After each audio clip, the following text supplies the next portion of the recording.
Shalom, tout solo la Bible. Eza na bato mosusu na vie na yo, balokwa Jonas. Oh, tout nanga Jonas, pourquoi? Oui, balokwa Jonas. Il faut se séparer na ye pour makamno kende bien. Jonas azaki na nzela muso kende. Aki na même destiné te na bateau yo. Akende ko matala bango na bateau. Ye azaki na nzela mususu. Mais aye alongo na nzela na ye ayo kota na kati ya bateau na bateau bazaki na bango kendela mususu. Alors esala mendeni na kati ya bateau wana embonge ye makasi. Mbonge ye makasi, le mbonge ye makasi fe bando bwaka babwaki biloko makasi peut-être ata mususu que non auto se libérer na biloko mususu sinon te tokozinda. OK, cause malheur na bango ezalaki Jonas. Ba quitté. Eza bato mususu ba vie na biso, ba vie na yo à cause de malheur na yo. Oui, puis là ba remarquer ba oh biso bato nyonso na kati ba paniquer na kati ya bato mais Jonas azaki calme. Non non non non non. Tala musie comment cause calme boy. Nini ndenge ka panique ele ka yo vandi calme. Non. Eloko moko eza bien te ah something wrong here. Telema benga nzambe na ope. Ba comprenez maman que problème na bango eza Jonas. Soki ba comprendre ki te balinge ba kufa. O balbara innocent moué balinge ba kufa. Mais on comprendre que problème na biso eza Jonas. Fai ba bwaka ye na mai.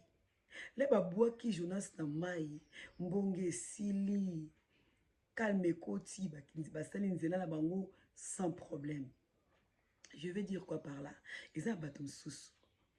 Ba cause ba malheur et ba via baninga surtout tambola na ye aza bloqué makamne bloqué aza blocage à vie na yo ba mbongi ba mikakata no ba problème o avancaka te o mataka te batabongo problème si problème il faut au kabwana na ye il faut se séparer na mutu abongo faut boake na mai ne ba boakaki Jonas.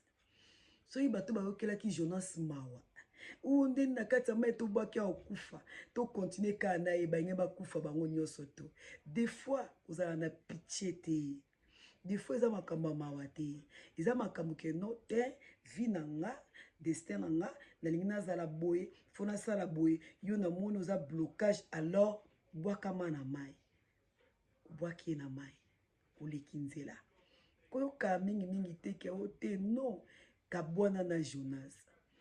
Jonas aza déjà na malédiction na ye. Jonas esi balake la ki parce que ba benga ki asala musala mobo aboyi. Ah ba aboyi ndila batinda ki désobéissance.